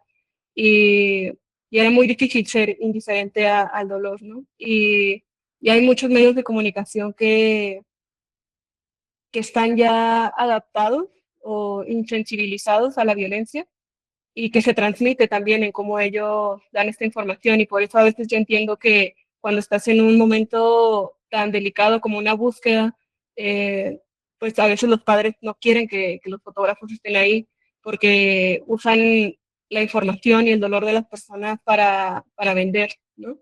Y sobre todo ahora que la mayoría de los medios son digitales y que todo es muy rápido, o sea, cada vez buscan más el amarillismo, el impacto, el sensacionalismo. Y yo siempre tengo esta pregunta, ¿no? ¿Hasta cuándo es bueno o hasta cuándo es ético, por así decirlo, que el fotógrafo esté ahí? Pero creo que también el gobierno ha interferido mucho en este discurso, porque obviamente a ningún gobierno le conviene que haya un archivo de todo lo que pasa, ¿no? O sea, para ellos, mientras no haya fotos, es como si esto no hubiera pasado y se borra la memoria. Entonces, en los últimos sexenios, el gobierno ha hecho activamente un discurso en donde dice, no, es que por respeto a las víctimas no pueden fotografiar aquí. Y es un discurso que incluso las mismas personas que están ahí, o sea, los padres y las víctimas directas, empiezan a adoptar, cuando en realidad sí hay maneras de fotografiar este tipo de casos, como es el trabajo de Jorge. Pues sí hay en donde el fotógrafo puede ser sensible y tiene que ser sensible a la situación y dejar un archivo que a lo mejor no va a hacer un cambio, ojalá que sí, pero a veces no hace un cambio inmediato, pero ese archivo vuelve a resurgir dentro de 5 o 10 años y empiezan a haber cambios reales, ¿no? Entonces, a mí se me hace muy peligroso este discurso en donde dicen que por respeto a las víctimas no se fotografíen, porque es un discurso que el gobierno quiere que todos aceptemos para que se dejen de fotografiar este tipo de actos. Entonces yo creo que no es que no se fotografíe, sino pensar cómo estamos fotografiando y, y también desde qué carga, ¿no? Del fotógrafo, qué carga moral y qué carga ética. En México es difícil porque no hay un código, no hay leyes que restrinjan lo que puede hacer o no un periodista. Hay códigos de ética, pero son códigos, o sea, no es algo que se tenga que hacer sí o sí. O sea, simplemente es, bueno, si el fotógrafo quiere, lo ideal sería que hiciera esto, que trabajara de cierta manera, pero no hay una implicación o una consecuencia bajo la ley. Entonces, creo que sí es muy importante. Hay una frase que me gusta mucho de un fotógrafo mexicano, se llama Nacho López, que dice que la cámara puede ser un instrumento de agresión, pero también puede ser un enlace de amistad. Entonces, no creo que el problema sea la cámara, creo que más bien el problema es quién carga esa cámara y cuáles son los juicios que carga también esa persona que tiene la responsabilidad de estar en una cámara.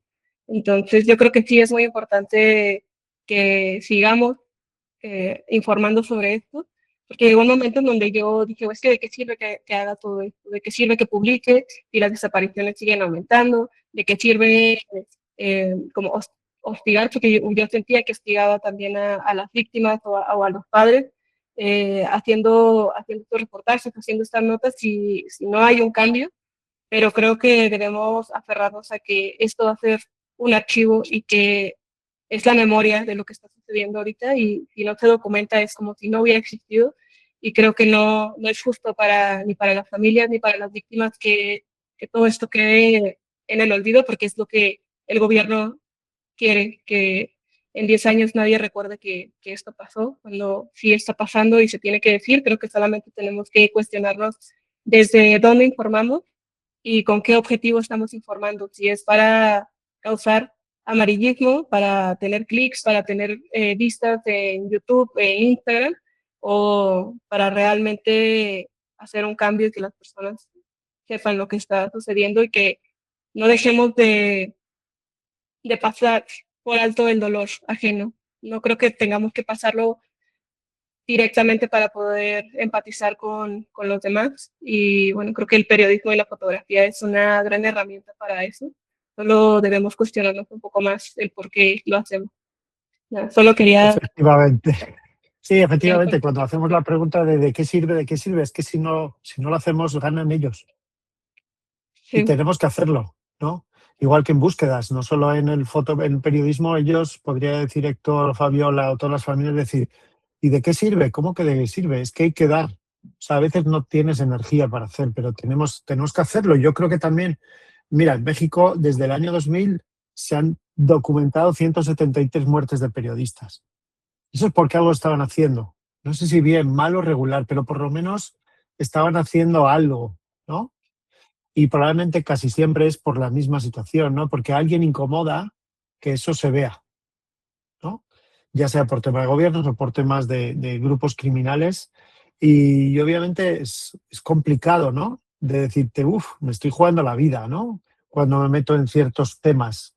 Pero es que hay veces, como decía Héctor, ¿no? De su mujer, es que a mí ya no me pueden quitar nada más, ¿no? Tienes que estar como una empatía súper abierta para meterte en eso o ya directamente estar dentro de que ya no me pueden quitar nada más, como está pasando con estas personas desaparecidas, ¿no? Que además es lo que hablaba al principio, que un día se van a una entrevista de trabajo y ya no aparecen. O sea, que no es que son gente conflictiva, son chavales, como desde una familia, obviamente estamos hablando del territorio mexicano, los que tenéis familias, los que tenéis hermanos, hijos, cómo se trata el día a día de cuando te dice, pues me voy a una entrevista de trabajo o me voy a no sé qué, con todas estas cosas, ¿cómo gestionáis esto? ¿Qué le decís? No vayan, vete, no vayan, ¿qué podemos hacer? Ten cuidado, pero lo dejo ahí, un poco al aire, ¿no? Sobre todo para la gente que estáis ahí viviendo el día a día en México, pues Denise, Héctor, Fabiola, Rogelio, Paloma, o los que nos acompañéis desde México para contarnos ese pequeño punto de vista, ya así para ir terminando. Sí, Fabiola. de rapidito, ahorita comentaban lo de pues, los reporteros, las cámaras. Cuando mi hermano desapareció, fuimos a hacer una manifestación a Casa Jalisco y obvio había mucho reportero.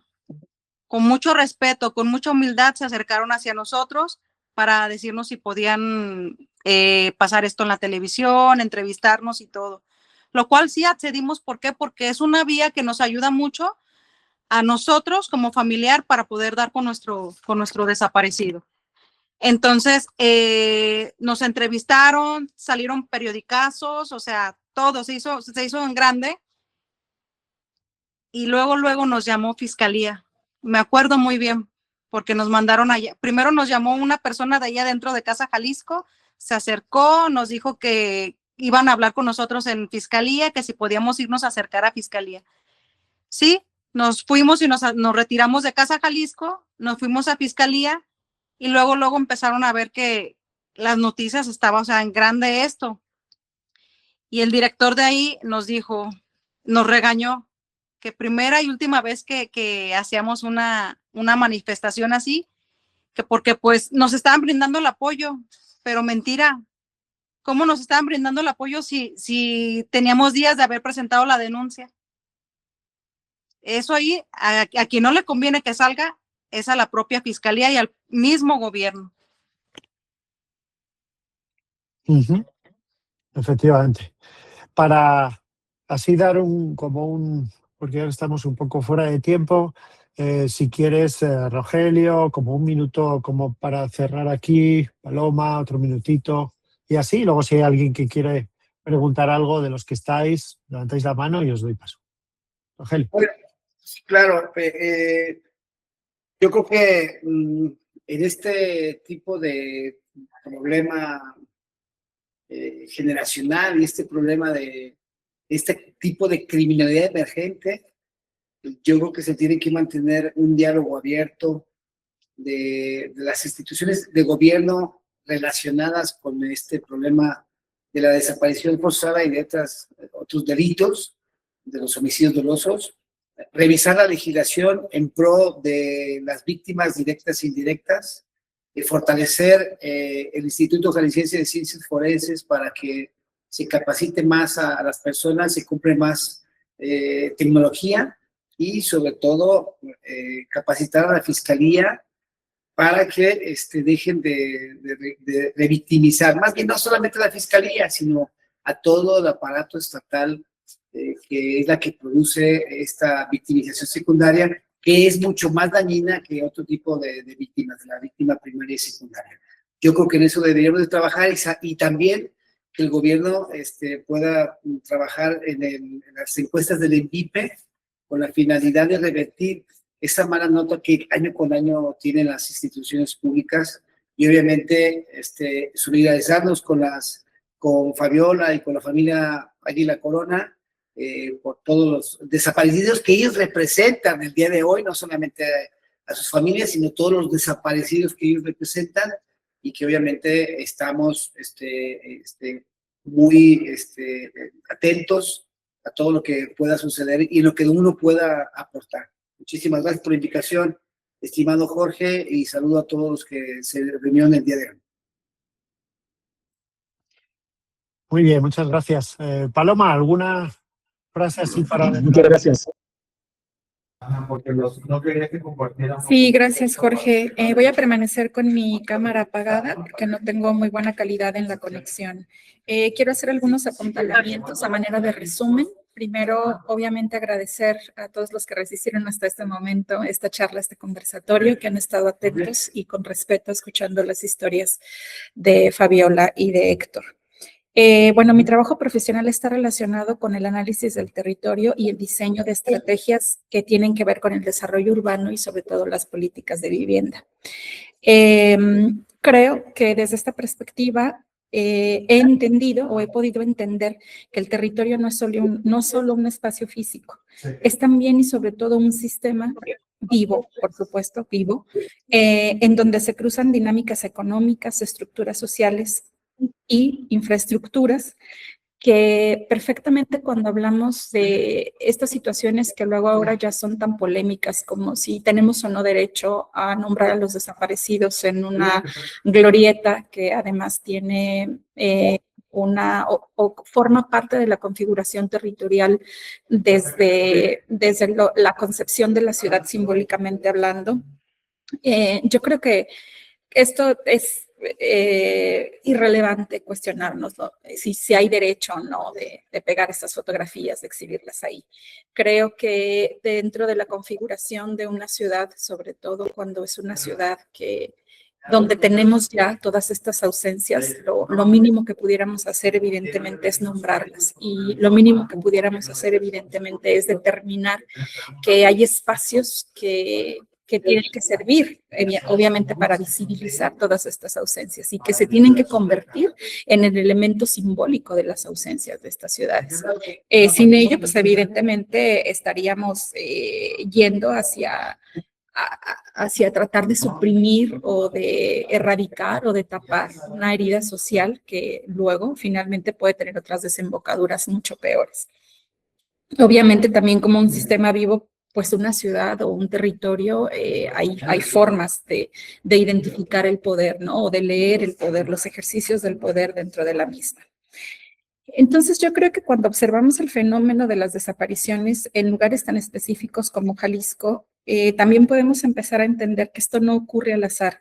La desaparición también tiene una geografía, por supuesto que la tiene. Como bien nos explicaba al principio de la charla Rogelio, existen corredores logísticos y carreteras que son abordadas precisamente por estas redes criminales, en donde precisamente todo lo que hay alrededor se vuelve vulnerable, porque la finalidad de estas redes y de estas carreteras principalmente es servir a los intereses de estas redes criminales. También tenemos zonas rurales aisladas, que evidentemente también son el territorio que luego es elegido para instalar ahí, por ejemplo, campos de entrenamiento, de reclutamiento, como lo fue el Rancho Izaguirre. Territorios sociales centrales también, colonias dentro de las ciudades donde operan economías ilícitas totalmente. Todo esto creo que existe, o sea, es así. Nosotros cuando realizamos el primer día las búsquedas, fue una búsqueda nocturna donde la finalidad era encontrar positivos con vida. O tratar de buscar pistas en las zonas determinadas como las zonas rojas en la ciudad para saber si dentro de la operatividad de estas economías ilícitas, que también que no existen al margen, o sea, están ahí en las centralidades, ¿no? Pero operan, por supuesto, de noche, son las personas que no tienen una vivienda o un hogar establecido, y lo que buscábamos ahí o lo que pretendíamos ahí era a través del reconocimiento de las fotografías que, como bien mencionaste al principio, Jorge, llevaba Héctor, llevaban los familiares de los desaparecidos en los colectivos, saber si alguien que estaba dentro de esas prácticas ilícitas o de estas formas de vida nocturna en la ciudad había podido ver en algún momento, en alguno de sus tránsitos, algunas de las personas desaparecidas y poder dar pistas de su localización. Yo creo que al día de hoy, México, específicamente Jalisco, tiene algo que pudiéramos nombrar como las ecuaciones de la vergüenza. Yo siempre trato de, en mi trabajo sobre todo, porque tiene que haber unos insumos con los cuales nosotros tenemos que determinar ciertas aplicaciones de políticas, en este caso nacionales, por ejemplo, de vivienda. Es muy importante recabar estos datos, nombrarlos, tenerlos. Yo creo que Jalisco, México, se encuentra en una etapa de su desarrollo urbano y territorial con una política de vivienda al centro de la política actual de la administración presidencial en este momento, que nutrir de estas estadísticas, tiene que nombrar a los desaparecidos, tiene que cuantificarlos, tenemos que saber en este momento dónde estamos parados, cuántos de esos desaparecidos ya han sido identificados, muertos, vivos, saber realmente, que creo que ya se tienen muchas pistas sobre esto, de cómo operan estas redes criminales y cuáles son sobre todo las justificaciones por las cuales estas personas están desapareciendo. Nosotros actualmente como Geoestrategias nos encontramos inmersos en algunos procesos de recuperación de espacios habitacionales. Espacios habitacionales que la verdad es que Denise, que trabaja conmigo muy de cerca todo esto y que yo he insistido mucho que uno de los activos muy valiosos de esta agencia que trabaja con asuntos territoriales tiene que ser justo la formación de este archivo visual que luego va a dar cuenta de estas transformaciones, ¿no? A partir de las intervenciones que nosotros podamos hacer o no en esos territorios. Y de verdad es escalofriante, o sea, es escalofriante llegar a estas zonas donde tenemos vivienda abandonada y luego por otro lado tenemos necesidad imperante de dotar de techo y vivienda también a ciertos sectores de la población. Y es que nos encontramos de todo cuando vamos a estos lugares, ¿no? O sea, nos encontramos con la necesidad, estamos muy vulnerables a encontrarnos también con cuerpos que hubieran sido abandonados ahí.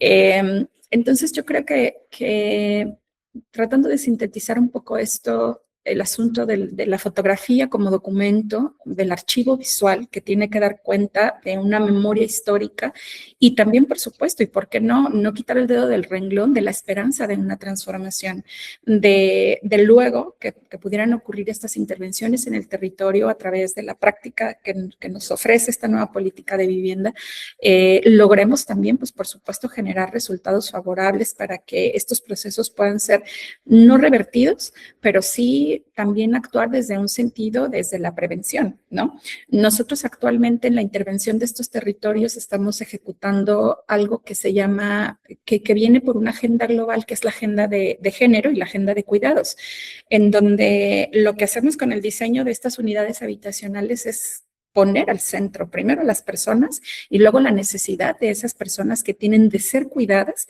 pero luego también la necesidad de las personas cuidadoras.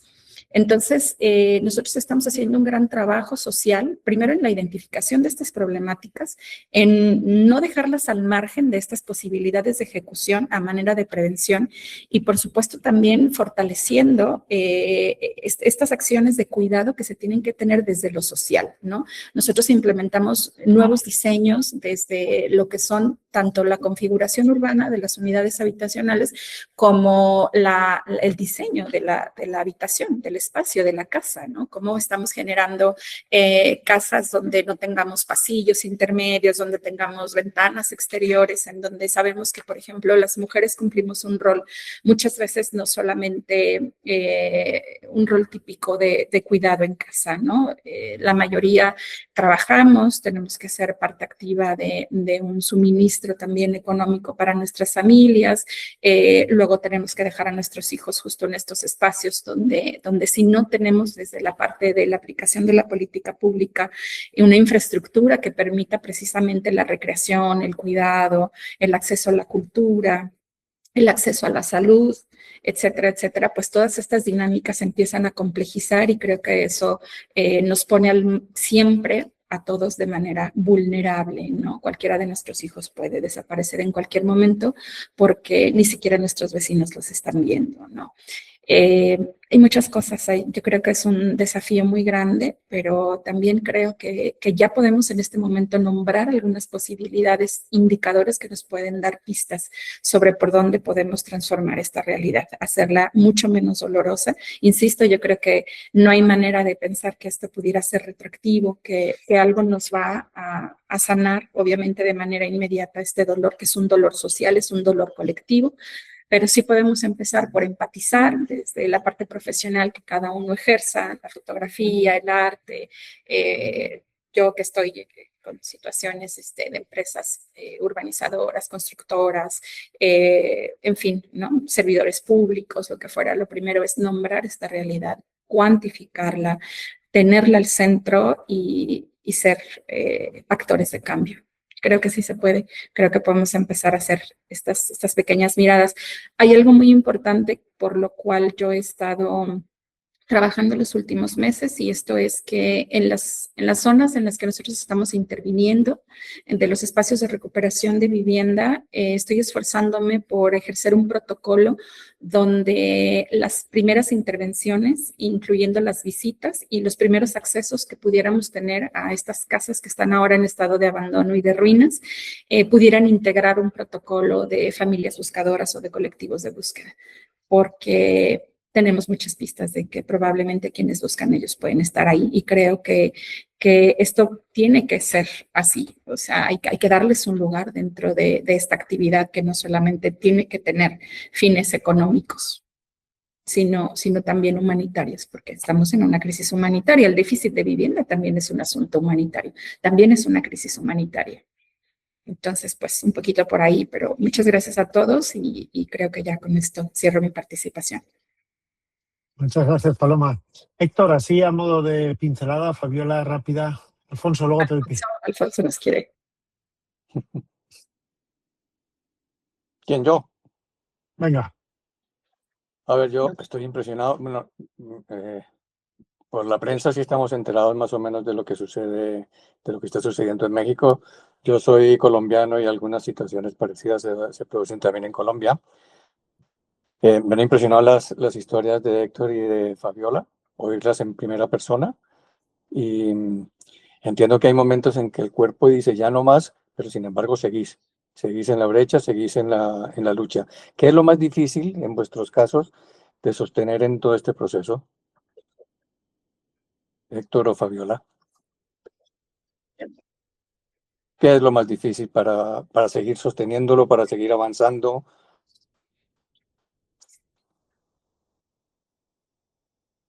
Son varios aspectos los difíciles. Mire, lo más difícil definitivamente es la ausencia de nuestro ser querido. Enseguida, acto seguido, tenemos la no empatía de la sociedad, la desafortunada revictimización de las autoridades. Yo por eso, actitud con ustedes, yo los incito a todos en la sociedad que empaticen con este fenómeno de lesa humanidad que estamos viviendo, Sí. con este terrible dolor que vivimos las familias buscadoras. Que no echen en saco roto, que si no te ha pasado, ojalá y Dios quiera, nunca te pase, porque yo así decía que nunca. No desmayen, no paren desde tu trinchera. Tienes algo que hacer para parar la desaparición forzada. Tienes algo que hacer desde tu estatus de vida tienes una misión que cumplir. Gracias a todos. Muchísimas gracias. Bueno, también aquí lo más difícil es de que cuando se están llevando a tu ser querido o a alguien que tú conoces, queremos llamar a la sociedad de que si estás viendo eso, de una manera u otra, una llamada al 911. En tal lado se están llevando una persona y todo, porque en el caso de mi hermano, mucha gente vio cuando se lo estaban llevando y nadie pudo hacer nada. Eso es lo triste, que la sociedad no nos unimos. No hay empatía entre nosotros mismos para ayudar a otras personas. Un problema, sí. Sí, es complicado, Gracias. ¿eh? Y además, como os he escuchado cuando hablabais de ciertas personas, ninguno de vosotros le pusisteis el nombre, ¿no? Es el de las 4 letras, el que no sé qué, supongo que es parte del miedo el estar ahí, ¿no? Porque nunca sabes dónde lo tienes, ¿no? Puede ser el vecino, puede ser el otro que te está mirando, que te está vigilando, ¿no? Y tiene que ser complicado. Dime, Héctor.